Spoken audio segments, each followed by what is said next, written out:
Thank you, Nina and Ricky. Good evening, everyone. I'm Alma Angeles for NET25 World News. On tonight's headlines. Right now, here in Manila, a significant meeting as Japanese Prime Minister Shigeru Ishiba held talks with President Marcos Jr. And today's visit comes at a crucial moment, with the Philippines and Japan, both key allies of the United States in Asia, looking to strengthen their security and economic bonds amidst increasing tensions in the Indo-Pacific region and the U.S. trade tariffs. I thus am looking forward to our talks today, spanning economic cooperation and development, strong people-to-people ties, and defense and security relationships. Our two countries are bound by fundamental values, including the rule of law, as well as shared challenges in the area of security, economy, and disaster prevention. And the news starts now.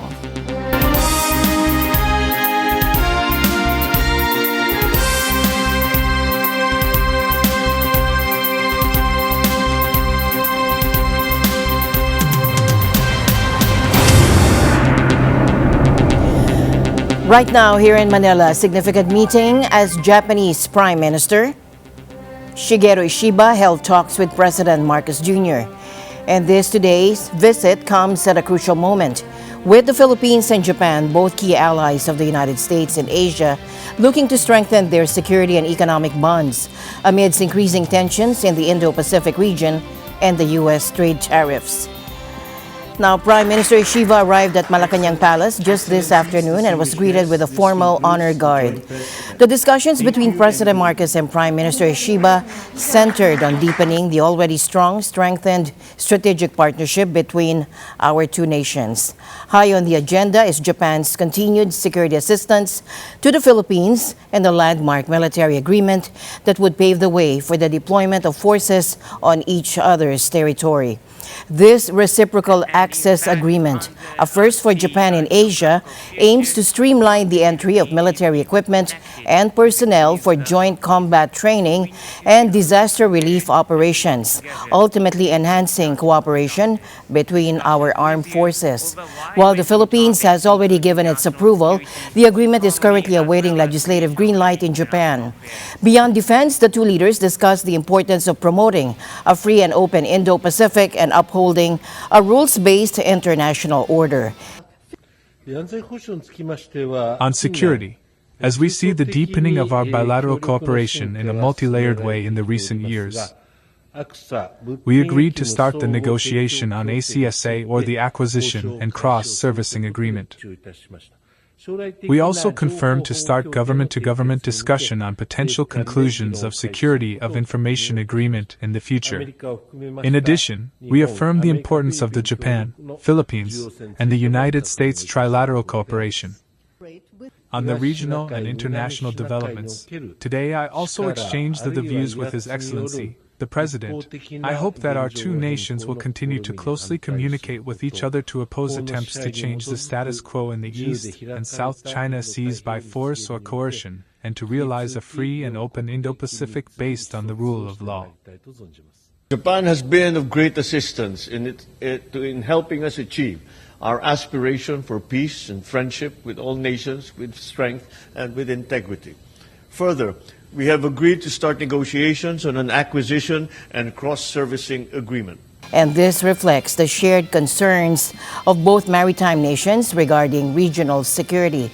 Japan, which announced in 2023 its biggest military buildup since World War II in a step away from post-war pacifism, does not have any claims to the busy waterway, but it has a separate maritime dispute with China in the East China Sea, where the neighbors have repeatedly faced off. Ishiba's visit to Manila, his first since becoming Prime Minister in 2024, also coincides with Japan's participation in ongoing military exercises alongside the Philippine and U.S. forces. Staying in the Philippines, where thousands of Philippine and U.S. troops are now in the thick of their annual Balikatan military exercises. This year, the largest ever, with more than 14,000 soldiers from both countries taking part north of Manila. The drills, which run through May 9, are designed to boost cooperation and readiness, especially in air and missile defense, as tensions continue to simmer in the South China Sea. Let's now go to the training grounds where U.S. and Philippine forces have been working side by side, simulating the detection and neutralization of aerial and missile threats. So today we're defending the coastline here. Again, FA-50s flew out simulating cruise missiles. So the frigate engaged the cruise missiles. They turned around and started coming towards the shoreline, which Spider then integrated.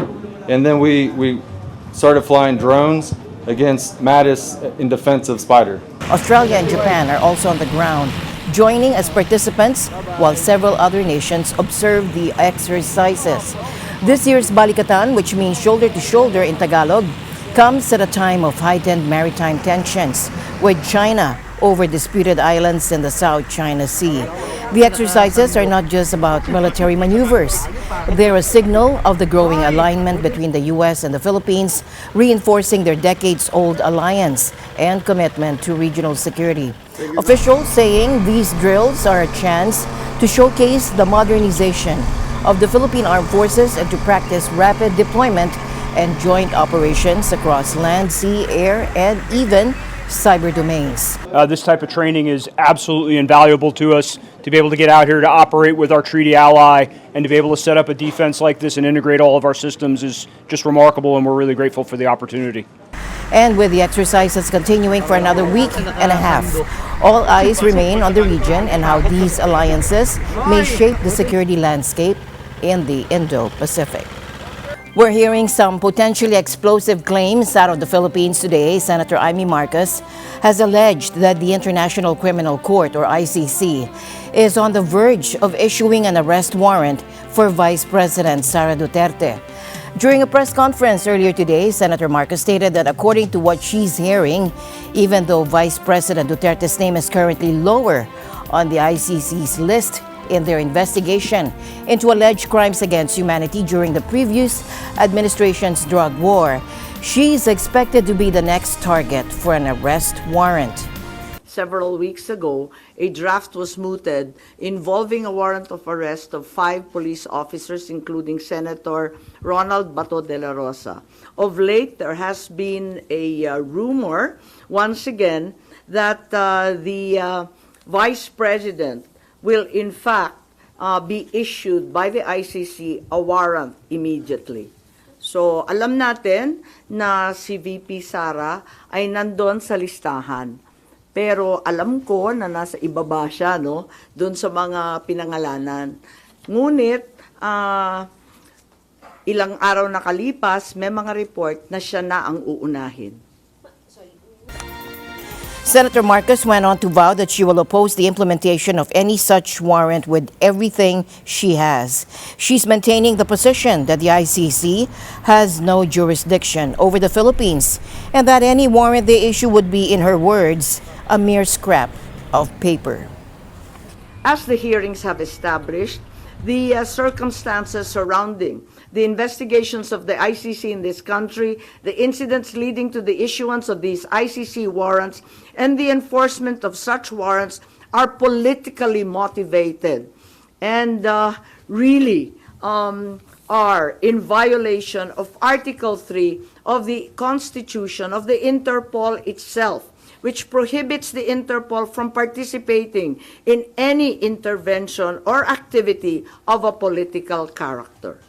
Wala tayong balak na isuko ang soberanya ng Pilipinas at ibaliwala ang ating husgado. So ano mga action na gagawin niyo, ma'am, para harangin sakali? Iniisip pa kung anong kailangan gawin dahil tulad nga ng sinabi ko, haka-haka pa lamang ito.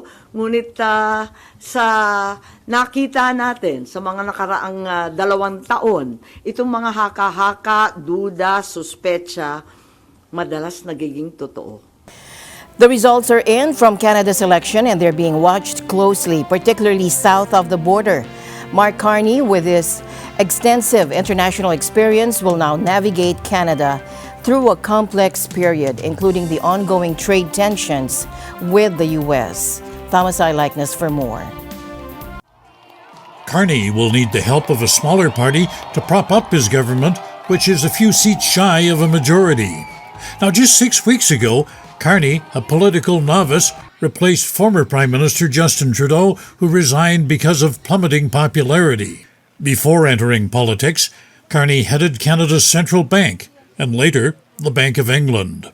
During that time, his contacts included European leaders and others on the world stage, all of which should prove valuable while navigating Canada through the troubled waters of Donald Trump's trade war. In his acceptance speech, Carney told supporters one of the responsibilities of government is to prepare for the worst, not hope for the best. As I've been warning for months, America wants our land, our resources, our water, our country. Never. But these are not idle threats. President Trump is trying to break us so that America can own us.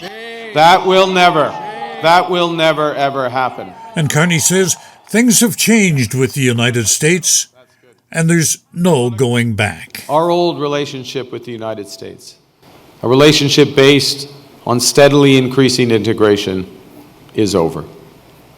The system of open global trade, anchored by the United States, a system that Canada has relied on since the Second World War, a system that, while not perfect, has helped deliver prosperity for a country for decades, is over. These are tragedies, but it's also our new reality. Carney says Canadians have to take care of themselves and have to look out for each other. At some point, he'll be meeting with Trump, and Carney makes it clear he's not going to be pushed around. When I sit down with President Trump, it will be to discuss the future economic and security relationship between two sovereign nations. And it will be with our full knowledge that we have many other options than the United States to build prosperity for all Canadians.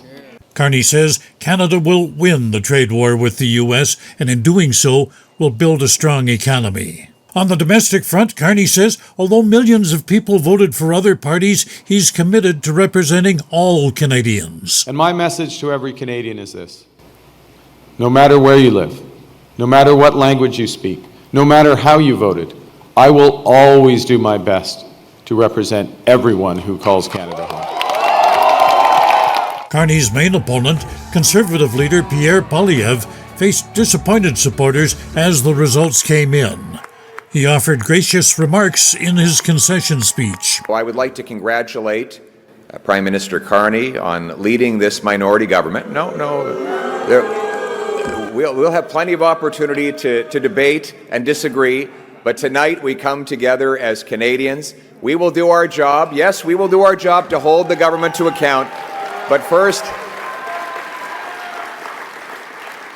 we congratulate people from all political backgrounds on participating in the democratic process.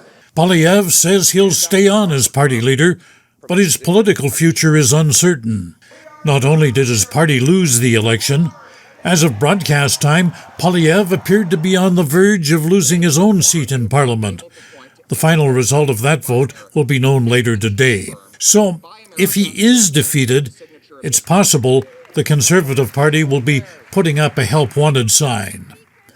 Also looking for a leader, the New Democrats. It's a smaller party led by Jagmeet Singh.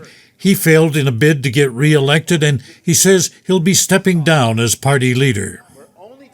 This has been an unusual election. Although economics factored into the 28-day campaign, U.S. President Donald Trump overshadowed the vote. Even as people voted on Monday, Trump inserted himself into the election, making another pitch on X for Canada to become part of the United States. But for Canadians, the issue of who will govern us is settled without bitterness or chaos, and the results of Monday's election should guarantee 4 years of political stability. Thomas I. Likeness, NET25 World News. Let's turn our attention now to a potentially significant development in the war in Ukraine. Just ahead of Russia's Victory Day celebrations, President Vladimir Putin has announced a 3-day ceasefire. But as you'll hear, not everyone is convinced this is a genuine move towards peace. Take a look. Russian President Vladimir Putin on Monday declared a 3-day ceasefire from May 8th to the 10th in its war with Ukraine. The 72-hour truce would coincide with Putin hosting international leaders for lavish celebrations to commemorate the 80th anniversary of the victory over Nazi Germany in World War II. Putin's move appeared aimed at signaling to the world that Russia is still interested in peace, something that Ukraine and its European allies dispute.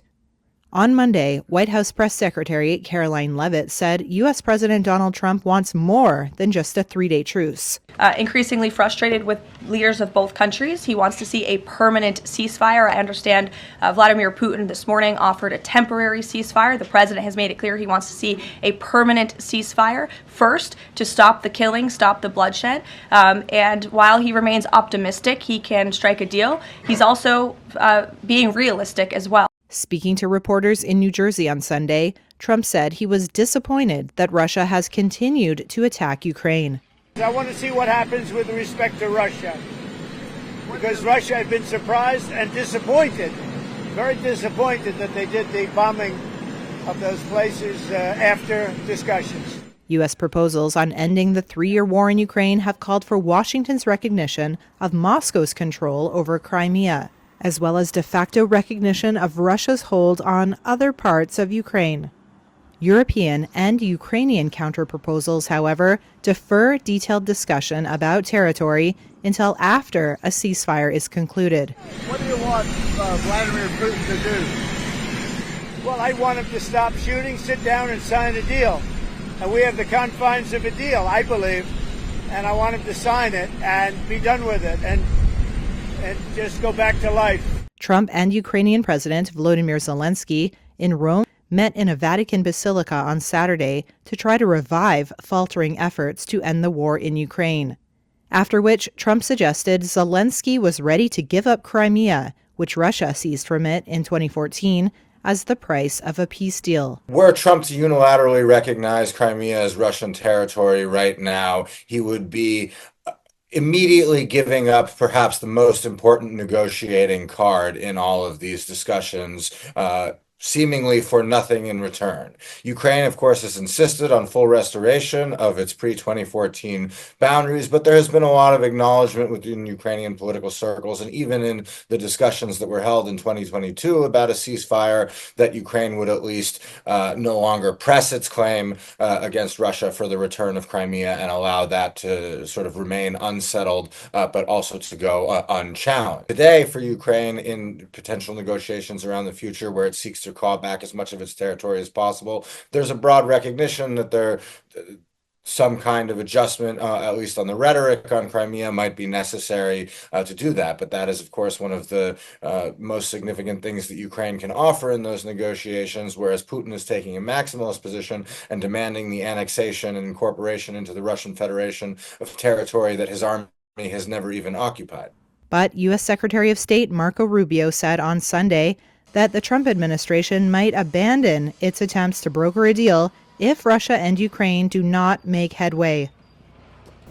How do you convince young people to risk their lives on the front lines of a brutal war?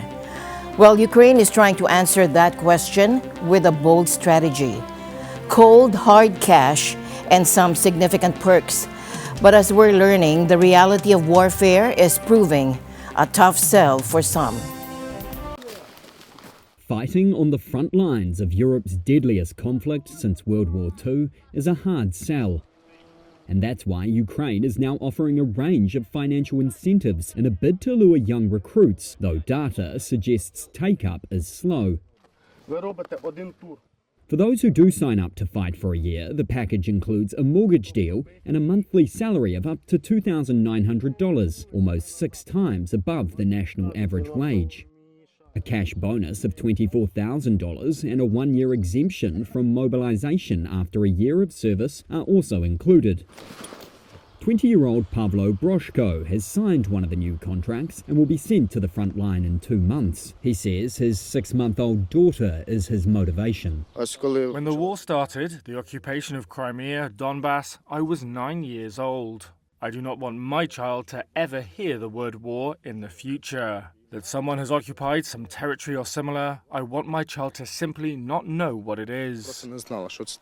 Ukraine launched the national drive 2 months ago in a bid to reinvigorate its tired and aged armed forces, but fewer than 500 have signed contracts, according to Pavlo Palisa, President Volodymyr Zelensky's military advisor. At the moment, this is still a trial process. In order for it to work, to really work, we need feedback from boys and girls aged 18 to 24 who have signed up, who have completed training and describe how it was, how it all went for them. I'm sure that their honest feedback will help to attract other citizens. For 18-year-old Yuri Bobryshev, the first person to join the program, the motivation to fight was personal. He escaped Russian occupation in the Donetsk region at the age of 15, but his brother was killed. He says he saw many dead bodies shoveled and loaded onto lorries and then unloaded into a pit or a river. While they face multiple weeks of training, their first experience of simulated artillery and drone attacks came as a shock to some. Instructors told Reuters the young recruits are presenting with a warped perception of the reality of warfare due to videos on social media like TikTok.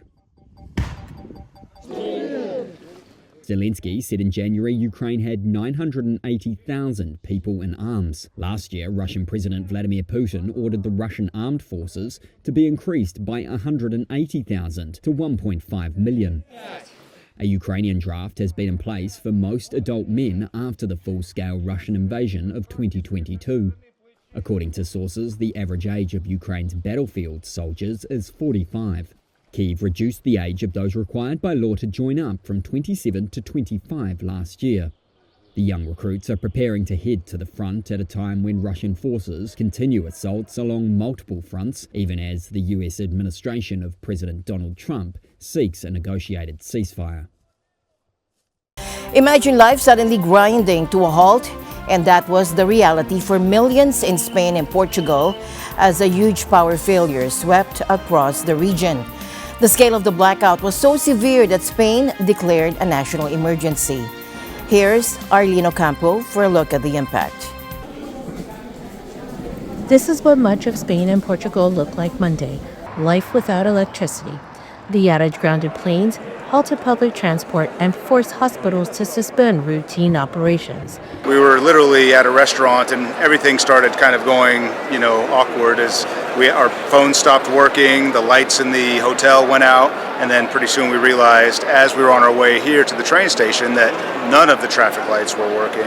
And that's when we arrived here at the train station, and individuals were telling us in Spanish that there were no trains coming in and out of the station. Outages on such a scale are extremely rare in Europe. Todavía no tenemos información. We do not yet have conclusive information on the reason for this cut, so I ask the people, as we have done in the past crises, to inform themselves through official channels. It is better not to speculate. We do not know the causes. We do not rule out any hypothesis, but now we must focus on the most important thing, which is to restore electricity to our homes. For the moment, there is no evidence of any civil protection problems. I repeat, there are no problems of insecurity. The cause is unclear. Portugal suggests the problem originated in Spain, and Spain points the finger at a breakup in its connection to France. Portuguese Prime Minister Luís Montenegro says there is no indication a cyber attack had caused the blackout, which began about 10:30 in the morning.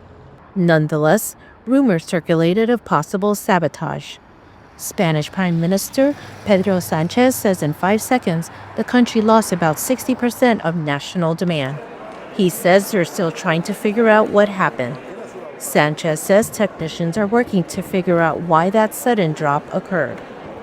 In Spain, power started returning to the Basque Country and Barcelona areas in the early afternoon and to parts of capital Madrid by Monday night. By late Monday, about 61% of electricity had been restored. Power also gradually returned to various municipalities in Portugal late on Monday, including Lisbon city center. The blackout had wide-ranging effects across the peninsula. Hospitals in Madrid and Catalonia in Spain suspended all routine medical work but still attended to critical patients using backup generators.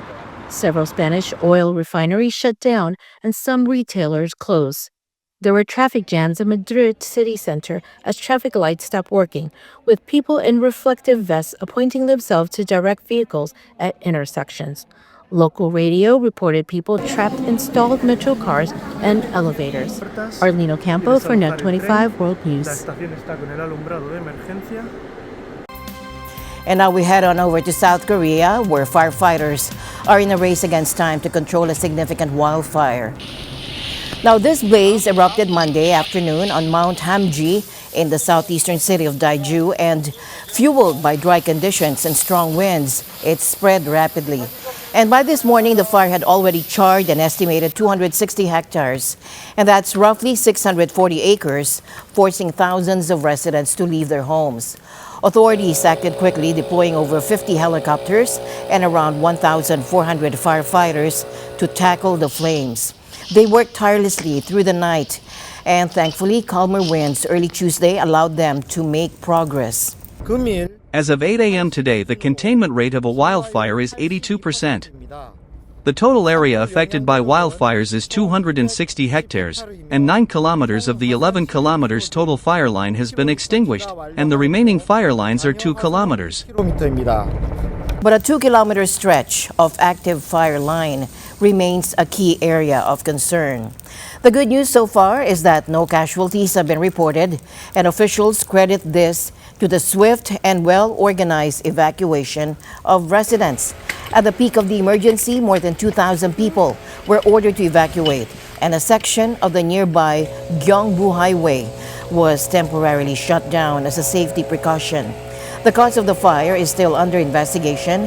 The Korea Forest Service suggests it might have started in a restricted mountain area, but a thorough assessment will only begin once the fire is completely contained. Meanwhile, environmental experts are raising concerns about the potential long-term impact on local ecosystems and air quality. And the news continues here on NET25. We'll be right back.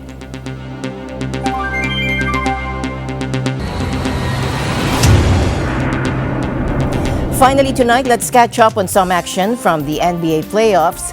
A key player made a significant return for the Golden State Warriors. Jimmy Butler III was back on the court after missing a game due to injury, and he definitely made his presence felt in their matchup against the Houston Rockets. Jimmy Butler returned from injury to score a crucial 27 points, including 14 in the fourth quarter, leading the Golden State Warriors to a 109-106 victory over the Houston Rockets in Game 4. Brandon Podziemski added 26 points with 6 three-pointers for the Warriors, who now hold a 3-1 series lead. Alperen Şengün led the Rockets with 31 points, and Fred VanVleet had 25. VanVleet's potential game-tying 3 at the buzzer missed, and Butler hit key free throws down the stretch, scoring Golden State's final 5 points. With this win, the Warriors are now just 1 game away from advancing to the next round. The Rockets will be looking to stave off elimination as the series shifts back to Houston for Game 5 on Wednesday. Brandon's big time, second-year player, but plays like a 10th-year guy. I mean, he's just got so much poise and confidence, and he was obviously a key to everything. And then Jimmy getting to the line 12 times really carried us, especially in that fourth quarter. It was just an incredible performance by our guys against a great team that gave us everything we could handle tonight, so it's a big-time win. They were great. They kept us in the game. Obviously, the start of the third quarter, 18-1 run, and just gave everything back that we did before the halftime. And to be up 7 and go down 10 that quickly with some of the missed shots or whatever, nobody tries to miss shots, but the non-help off of certain guys, leaving shooters, and then just not rebounding. They beat us in the offensive glass, second chance points. So not a great start there. Double big was the reason we stayed in the game. I would be more happy if we would have win. And 30, whatever, 40, 20, doesn't matter when you lose. Whatever you do, you just gotta win when you do that. That's important. So, of course, I'm happy with it, what I'm doing. But, just a lot more to improve for myself. Hopefully, I'm gonna be in this league for a long time and just, keep improve every year and just get better and better.